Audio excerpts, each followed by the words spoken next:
based on whatever you have gone through in the last 40 years, based on what you feel good about it, based on what you feel not so good about looking back, what advice can you give to especially the younger generation to how to manage that work-life balance?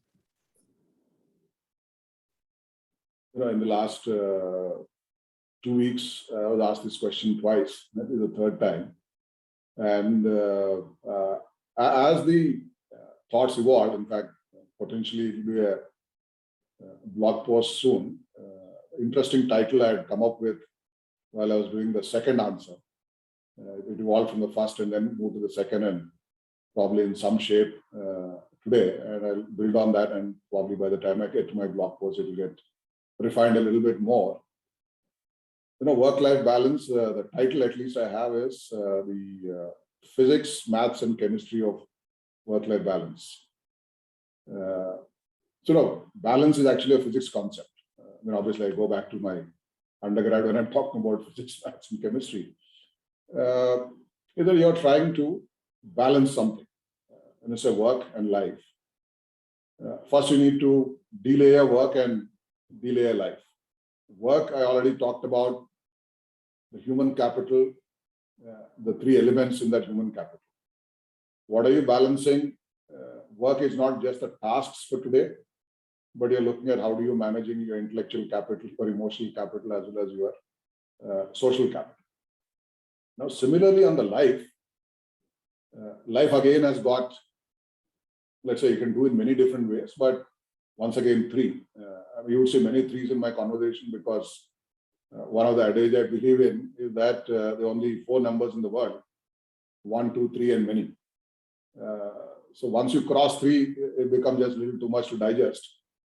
Anything less than 3, it's very unlikely that you have thought through from multiple perspectives.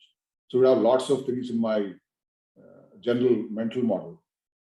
So on the life side, you have self, and self has many parts of it in terms of your own hobbies and your own pastimes and your own other interests and all of that there. And in family, your spouse, children, your parents, depending on what age you are talking about. And the third is friends, social, outside, and these friends and social being slightly different from the social on the work side, and the thing that I spoke about there. So there are 3 aspects of life. So when one is saying work-life balance, the physics side of it is that what am I balancing? You may have 3 on work side and 3 on life side. I'm balancing 6 different things. And then how do I find the time, the purpose for each of these and all of that? So that's one. So the part of physics is really in terms of clarity on, are these 6 things, are these 5 things at this time, are there 3 things or 4? One can decide. And possibly even 7 if you have delayed it a little bit more. Then the math is that balancing these over what time period.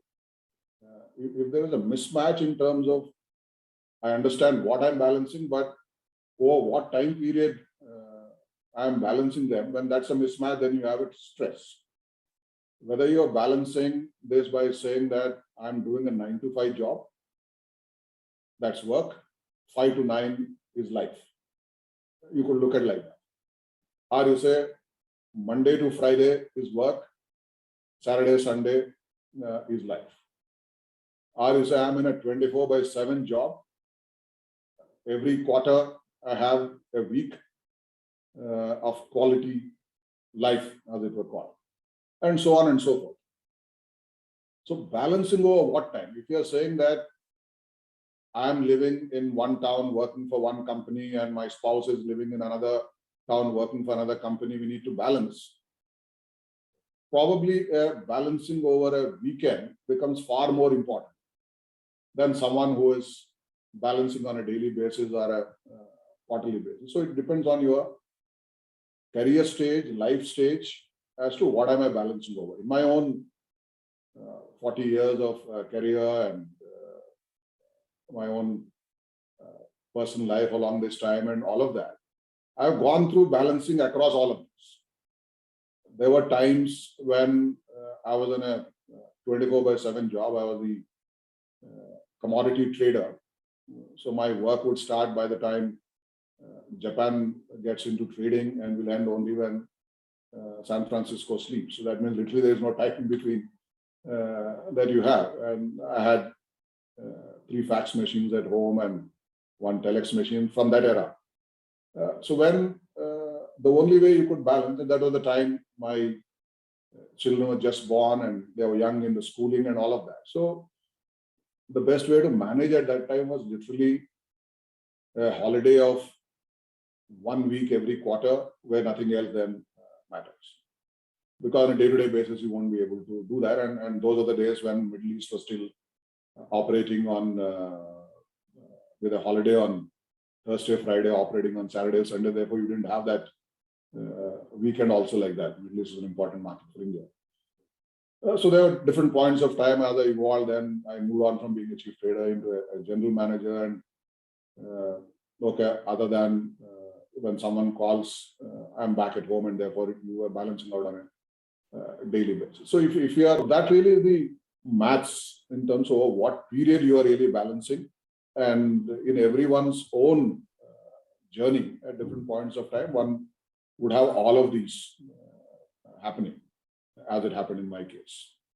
Then there is the chemistry of work-life balance, which is really that all of this is not a decision by yourself.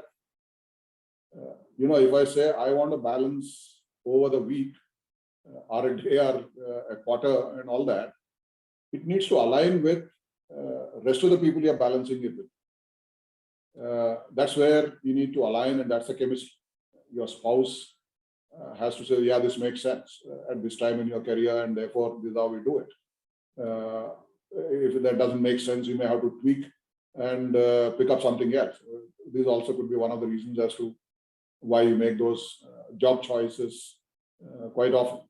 Or you say, okay, I'll do my personal interest probably 6 months later. I'll balance out like that. So therefore, same thing with your office colleagues also. If you say that, no, this is how I'm balancing, then unless there is that chemistry between you and your colleagues, it won't make sense. Because different people are balancing. It needs to get harmonized at a broader systems level. And that's where the chemistry really comes in. And I'm using chemistry because only when you have good chemistry that you can understand. Otherwise, there is stress. So either no, I want a weekly balancing, and this fellow is saying at the weekend he is not available. It won't work. So that's really the work-life balance that I've learned with my own experience. And so the title, like a physics, maths, and chemistry work-life balance, will really pick some curiosity, I guess. And hopefully this will have help to others, because there's a common kind of a problem that I hear quite often these days. People come and say that no, there's no work-life balance. So there is another question related to balance I want to ask you specifically, which is how do you balance between your work life and you're also reasonably active on social media, Twitter as well as on LinkedIn, at least those 2 platforms. And then you also read a lot. So how do you balance between these 3 things, social media, reading, and work life? Yeah, so when you kind of link all of these to the 6 aspects that I talked about, the 3 on the work side and 3 on the life side, they are an integral part of it. If I'm on social media, engaged on a few things, either it goes into learning something more, which is linked to work, or it is engaging with somebody which is on the personal life side, or you are expanding your network in terms of the social on the work side or social on the person side of common interests, and it could be any of these. So very similarly, if it is personal, whether it is my home garden or my photography or any of those kind of things, identically it gets integrated into any of these. So it's just that when you have your clarity on what I'm balancing, then all of these get integrated. Social media just happens to be one more medium instead of the usual home office third place that one would have, instead of an adda where you go and sit and chat with somebody. This is another adda where you are engaged. So therefore, so long as you are not looking sideways and getting engaged and getting drawn into things, and you're clear in terms of what am I balancing, you can participate in all of these different elements. Just that at different points of time, engagement can be a lot more or a lot less, depending on what is the kind of priority you are giving at that point of time to something else. Yeah, I realize that using your framework, one can also filter out things which are redundant or which are not adding value to any of these 6 elements on both sides.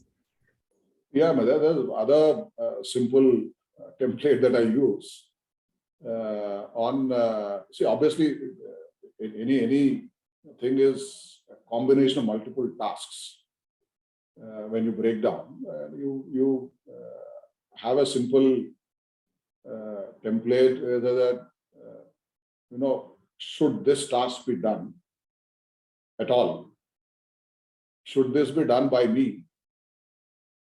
Or should this be done now? When you look at it, quite often we get engaged in many things that should not be done at all.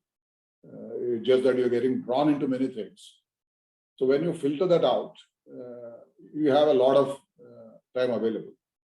Now, when you say, should this be done by me?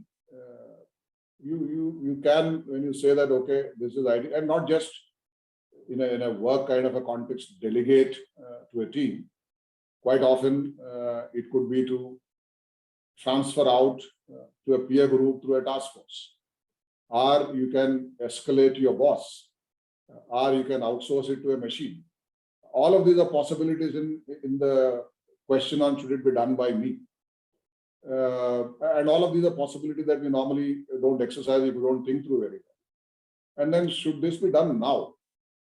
There are things which can wait, and there are things should not have ended up as a crisis management today.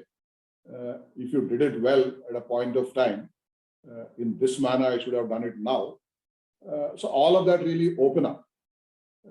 So therefore, as part of balancing, so long as there's clear on this aspect, you can filter out many different things. Yeah, that's very useful.